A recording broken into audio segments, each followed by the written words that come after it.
basement's hunger. I never wanted this house. It came to me like a curse wrapped in a legal document, passed down from my estranged father who had died under what the lawyer called unusual circumstances, a single-story bungalow with peeling paint and sagging walls. It sat on the edge of a quiet, wooded neighborhood where no one seemed to linger outside for long. The house had a basement. That was all anyone would say about it. From the moment I moved in, I knew something was off. The air inside was stale and heavy, and no amount of cleaning seemed to rid it of the faint, metallic tang that clung to every room. The basement door was the worst. It stood at the end of the hallway, painted a dull, lifeless gray, with scratches marring its surface. The knob was stiff, as if it hadn't been turned in years, and no key seemed to fit the lock. I avoided it, but the house didn't let me forget it was there. First, it was the noises. Late at night, when the house should have been silent, I'd hear faint creaks and shuffling sounds from beneath the floorboards. The first time it happened, I convinced myself it was the old pipes or maybe raccoons that had gotten into the crawl space. But then the noises grew louder. It started to sound like someone or something moving around down there, heavy footsteps dragging across the concrete. And once, just once, I swore I heard something tap on the inside of the basement door. I didn't sleep that night. Days turned into weeks, and the house seemed to grow darker, heavier, as if the very walls were pressing down on me. The air was colder now, even though it was midsummer, and no matter how many lights I turned on, the shadows always seemed deeper than they should have been. The basement door became a fixture in my nightmares. I dream of it swinging open, revealing a gaping maw of darkness that seemed to swallow the entire house. I told myself I was being ridiculous, just a creaky old house messing with my head. But then I found the key. It was in the kitchen drawer, tucked beneath a pile of mismatched utensils. A small, rusted thing, its edges worn smooth as if it had been handled far too often. I don't know why I picked it up. Maybe I wanted to prove to myself that there was nothing to fear, that the noises were just my imagination. Or maybe the house wanted me to. The moment the key slid into the lock, a chill ran down my spine. The door creaked open, revealing a narrow staircase that descended into complete darkness. The smell hit me first, damp and rotten, like wet earth mixed with something metallic and foul. I hesitated, shining my flashlight down the stairs. The beam barely penetrated the darkness, the shadows seeming to swallow the light whole. Just a quick look, I whispered to myself, my voice trembling. The steps groaned under my weight as I descended, each one feeling like it might give way beneath me. The air grew colder with every step, and the smell intensified until it was almost unbearable. At the bottom of the stairs, I found a large, open space with concrete walls streaked with black stains. Rusted shelves lined the walls, filled with jars of murky liquid and unidentifiable objects floating inside. In the center of the room was a circular pit, about 5 feet wide, its edges ringed with deep scratches. A strange, almost inaudible hum seemed to emanate from it, vibrating through the floor. I stepped closer, the flashlight trembling in my hand. The darkness inside the pit was absolute, as if it wasn't just an absence of light but the presence of something else entirely. And then I heard it, a whisper. It wasn't loud, barely more than a breath, but it was unmistakable. "Come closer," it said. I froze, my heart hammering in my chest. The voice was soft, almost soothing, but there was something wrong about it, something that made my skin crawl. I took a step back, but the whisper came again, more insistent this time. "Don't leave me. I need you." The flashlight flickered, and for a brief moment, the room was plunged into darkness. When the light returned, something was different. The shadows were moving. They stretched and twisted along the walls, converging toward the pit. The hum grew louder, turning into a low, guttural growl that seemed to vibrate through my bones. I stumbled backward, nearly dropping the flashlight. The voice was louder now, echoing in my head, its tone shifting from pleading to commanding. "Come to me." My foot hit the edge of the stairs and I turned to run. But before I could take a step, something cold and slick wrapped around my ankle. I screamed, swinging the flashlight toward my leg. A black, tendril-like shadow had emerged from the pit, coiling around me like a snake. Its surface writhed and pulsed, as if it was alive. I kicked at it desperately, my hands scrambling for something, anything, to hold on to. The tendril tightened, pulling me closer to the pit. The growling grew louder, almost deafening, and the voice was now a roar. "You are mine." In a blind panic, I grabbed one of the rusted shelves and yanked it down, sending jars shattering to the floor. One of them spilled its contents onto the tendril, a thick, greenish liquid that hissed and smoked on contact. The shadow recoiled with a shriek, releasing its grip on me. I scrambled up the stairs, tripping over myself in my desperation to escape. I slammed the basement door shut and locked it, my chest heaving. The growling and whispers continued for hours, vibrating through the floorboards, but I didn't dare move. That was 3 days ago. I've barricaded the basement door with everything I could find, but the noises haven't stopped. If anything, they've grown louder. The shadows have started appearing in the rest of the house, crawling along the walls and pooling in the corners. Sometimes I see eyes in them, watching, waiting. I don't know how much longer I can stay here. The house feels alive, its walls pulsing like a beating heart. And at night, I hear the voice again, whispering from beneath the floor. "You can't hide forever. I know it's only a matter of time before the basement comes for me again." The darkness below. I inherited the house from my uncle, a man I barely knew. He was a recluse, the sort of person who showed up to family gatherings once every decade and spent the entire time in the corner, muttering to himself. When he passed, the house came to me, and along with it, whispers from distant relatives. "It's cursed. He never should have gone down there." I brushed it off as nonsense. People love to add drama to the mundane. The house was an old Victorian, perched on the edge of a wooded lot. It had been vacant for years, and the smell of mildew hit me the second I opened the door. Dust coated every surface, and the air felt heavy, as if the house itself was holding its breath. Then there was the basement door. It was bolted shut with a heavy lock, the kind you'd see in a horror movie. A chill ran down my spine the moment I saw it, but I told myself it was nothing. My uncle was eccentric. Maybe he kept his old tax records down there or something. I should have left it locked. The first few nights were uneventful. I spent my time cleaning and trying to make the house livable. The basement door was easy to ignore during the day, but at night, the house seemed to change. The air grew colder, and the creaks and groans of the old wood felt less like natural settling and more like something alive. And then came the noises. At first, it was faint, a soft tapping, like someone lightly knocking on the basement door. I convinced myself it was just the wind or an animal. The house sat on the edge of the woods, after all. But as the nights passed, the noises grew louder, scratching like nails dragging across wood, shuffling, as if something was moving around down there. I lay awake in bed, heart pounding, staring at the ceiling as the sounds echoed through the house. Then one night I heard a voice. It was faint, barely more than a whisper, but it was there. "Help me," it said. I sat bolt upright, every hair on my body standing on end. For a moment, I thought I was dreaming, but then it came again. "Help me, please." The voice was low, almost childlike, and it seemed to come from directly beneath me.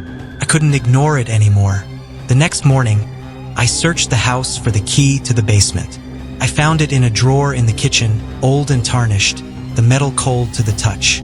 I stood in front of the basement door for what felt like an eternity, the key heavy in my hand. My rational mind screamed at me to leave it alone, but the voice from the night before echoed in my head. "Help me." I unlocked the door. The stairs creaked under my weight as I descended, flashlight in hand. The air grew colder with each step, and the smell of mildew became overpowering. The basement was larger than I expected, the walls lined with stone and the floor covered in a thin layer of dust. Old furniture and boxes were piled in the corners, their shapes distorted by the darkness. But it wasn't empty. In the center of the room was a circle, carved into the concrete floor. Symbols I didn't recognize were etched around its edges, their jagged lines filled with something dark and dried. A single candle sat in the middle, its wax melted into a grotesque, lopsided mound. I stepped closer, the beam of my flashlight trembling. The air felt heavy, almost suffocating, and the silence was so complete that I could hear my own heartbeat. And then I heard it again. "Help me!" The voice was louder now, coming from within the circle. It was no longer childlike. It was deeper, raspier, and filled with desperation. "Who's there?" I called out, my voice shaking. The shadows around the circle seemed to shift, stretching toward me. I stumbled back, nearly dropping the flashlight. "Help me," the voice repeated, more insistent. I wanted to leave. Every instinct in my body screamed at me to run, to get out of that basement and never come back. But I didn't. Something glinted in the corner of the room, catching the light of my flashlight. It was a small, rusted blade, its handle wrapped in leather. Beside it was an old journal, its cover cracked and worn. I picked it up, flipping through the yellowed pages.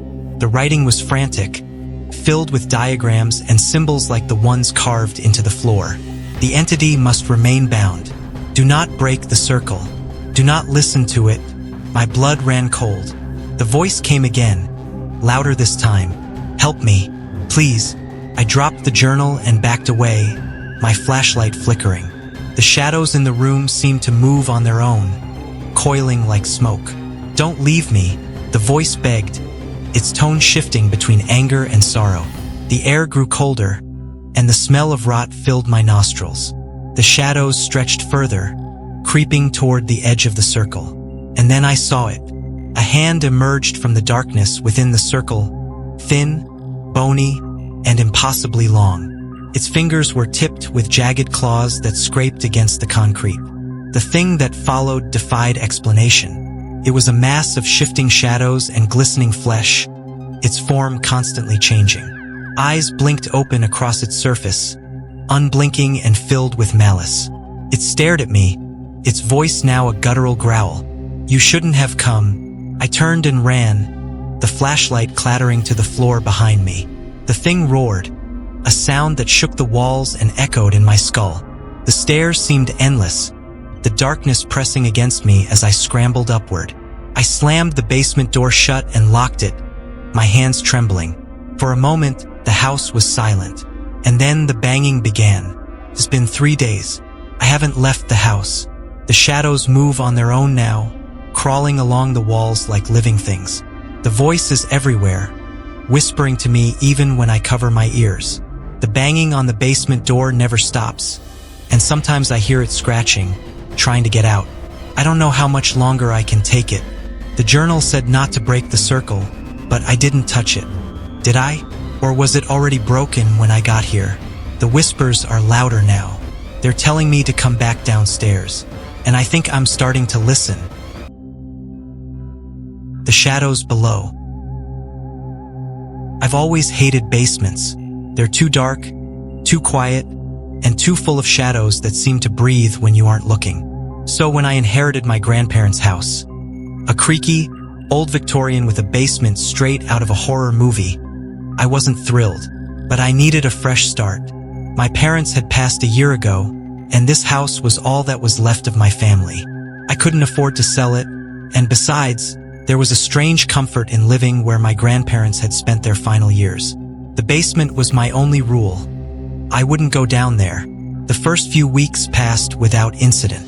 I busied myself cleaning the house, unpacking, and settling into my new life. The creaks and groans of the old house became background noise, and I convinced myself that the faint smell of mildew in the air was just part of its charm. But then I noticed the noises. At first, it was faint, soft tapping, almost like a loose pipe knocking against the wall. It only happened late at night, when the rest of the house was silent. I tried to ignore it. Old houses make noise, I told myself. It's nothing. But the tapping grew louder, turning into scratching. The sound was coming from the basement. I stood at the top of the stairs one night, clutching a flashlight. The basement door was closed, but the noises were unmistakable. Scratching, shuffling, like something moving around down there. Probably just rats, I muttered, trying to calm my nerves. But the longer I stood there, the less I believed it. The sounds weren't random. They were rhythmic, almost deliberate. And then, as I strained to listen, I heard it. A voice. It was faint, like someone speaking from the far end of a tunnel. I couldn't make out the words, but the tone was unmistakable. Pleading. I should have left then and there. I should have called someone, anyone, to check it out. But curiosity got the better of me. The basement key was in a drawer in the kitchen, old and tarnished. I grabbed it, my hands shaking, and unlocked the door. The smell hit me first.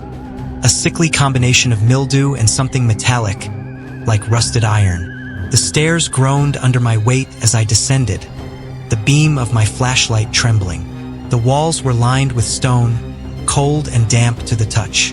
"Hello," I called, my voice barely more than a whisper. The scratching stopped. The basement was bigger than I expected, stretching far beneath the house. The faint light from the single bulb hanging above the stairs barely illuminated the space, leaving most of it cloaked in shadow. In the center of the room was an old wooden trunk, its surface scarred and stained. A padlock hung loosely from its latch, rusted and broken.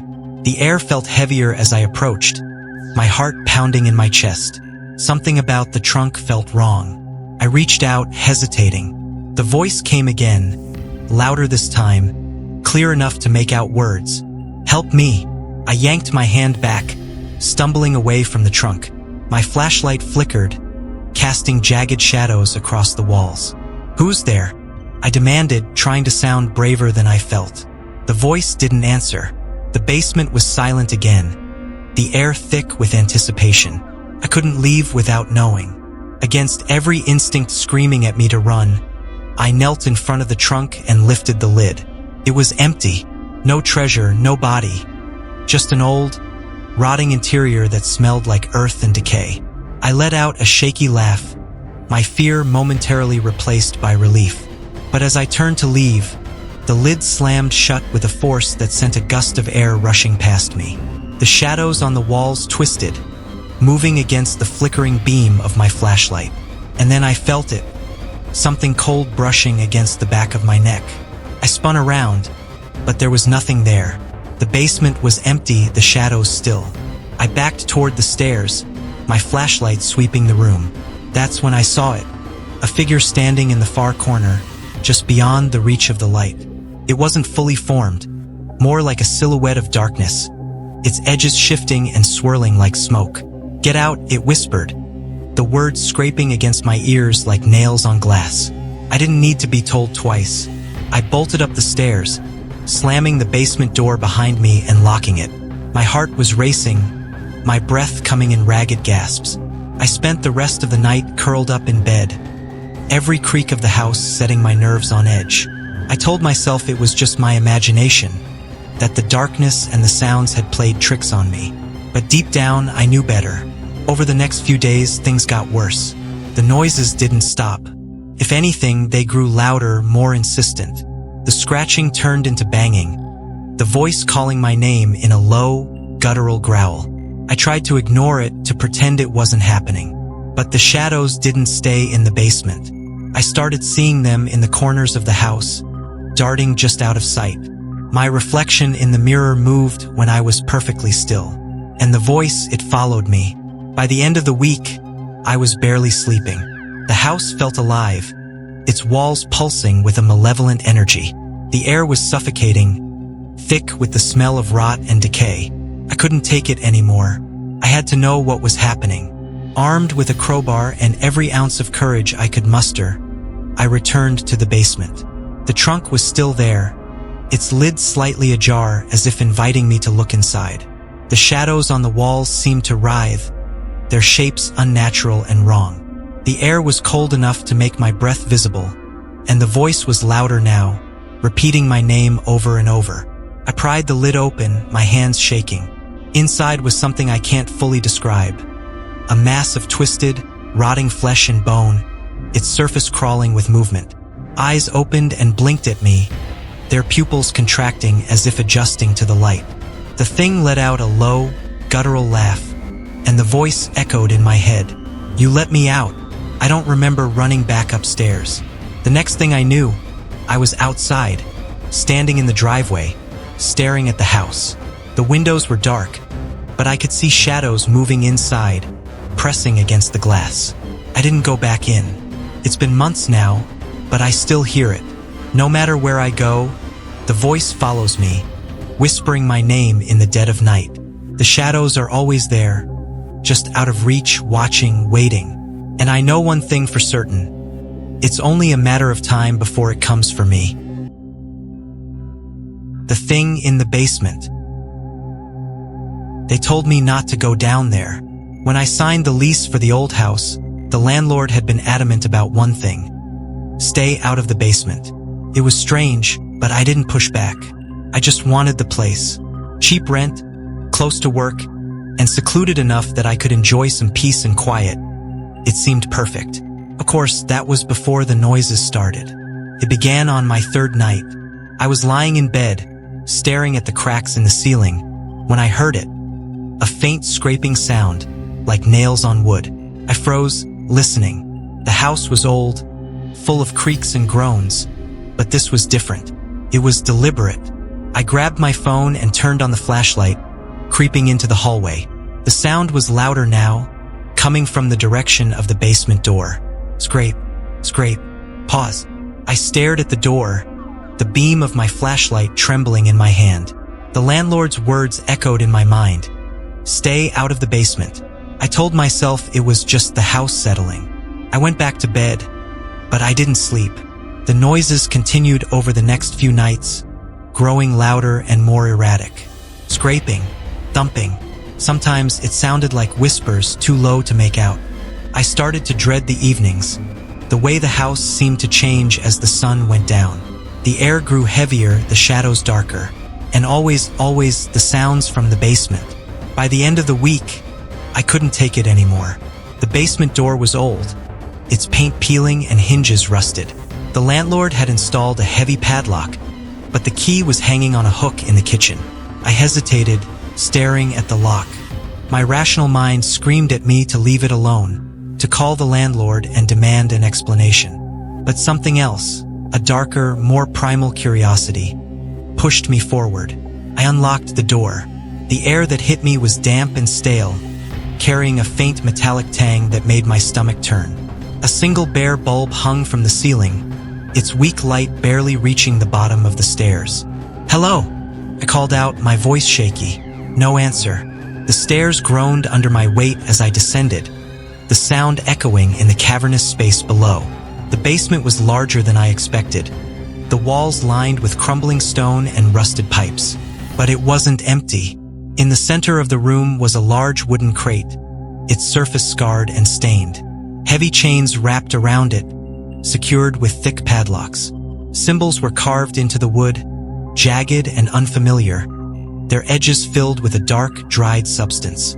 I should have turned back then. I should have run. Instead, I moved closer. The crate smelled of rot, the stench growing stronger with each step. The symbols seemed to pulse under the weak light, as if alive. I reached out, my fingers brushing against the rough wood. The air around me seemed to shift, growing colder, heavier. And then the whispering started. It was louder now, distinct. A chorus of voices speaking in a language I didn't understand. The words burrowed into my skull, their tone mocking, taunting. I stumbled back, tripping over a loose floorboard and landing hard on the damp concrete. The whispers stopped, replaced by a deep, guttural growl that seemed to vibrate through the walls. The crate shifted. The chains rattled as the crate moved again, the wood groaning under the strain. Something inside was trying to get out. I scrambled to my feet, my heart pounding. The growling grew louder, more frantic, and the air was filled with the sound of splintering wood. I turned and ran, taking the stairs two at a time. The basement door slammed shut behind me, but I didn't stop. I locked it, shoved a chair under the knob, and collapsed on the floor, gasping for breath. For a moment, the house was silent, and then the knocking began. It was soft at first, barely audible, but it grew louder with each passing second. Knock, knock, knock. I pressed my ear to the door, my hands trembling. The knocking stopped, replaced by a low, rasping voice. "Let me out," it said, each word dripping with malice. I stumbled back, my mind racing. Whatever was in that crate wasn't human. It wasn't natural, and I had let it know I was here. The next few days were a blur. Couldn't sleep, couldn't eat. Every night, the knocking and whispering grew louder, more insistent. The house felt alive, its walls pulsing with an unnatural energy. I called the landlord, demanding answers, but the line was dead. My phone refused to work, the screen flickering with static whenever I tried to call for help. The crate's presence was seeping into the rest of the house. Shadows moved where they shouldn't, and the air was filled with an overwhelming sense of dread. I knew I couldn't stay. On the 7th night, the door gave way. I was sitting in the living room, clutching a kitchen knife, when I heard it, the sound of splintering wood and shattering chains. The basement door slammed open, the force shaking the walls. The thing that emerged wasn't something I could describe. It was a mass of shifting shadows and jagged edges, its form constantly changing. Its eyes burned like embers, and its presence filled the room with a suffocating darkness.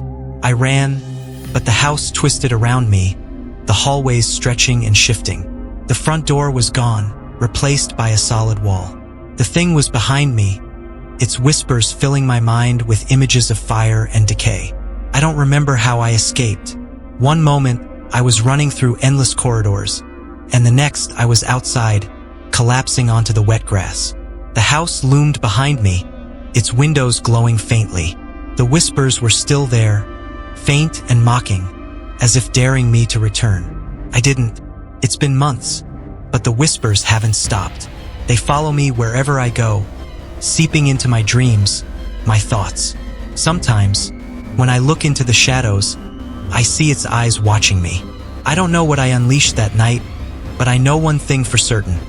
It's not done with me.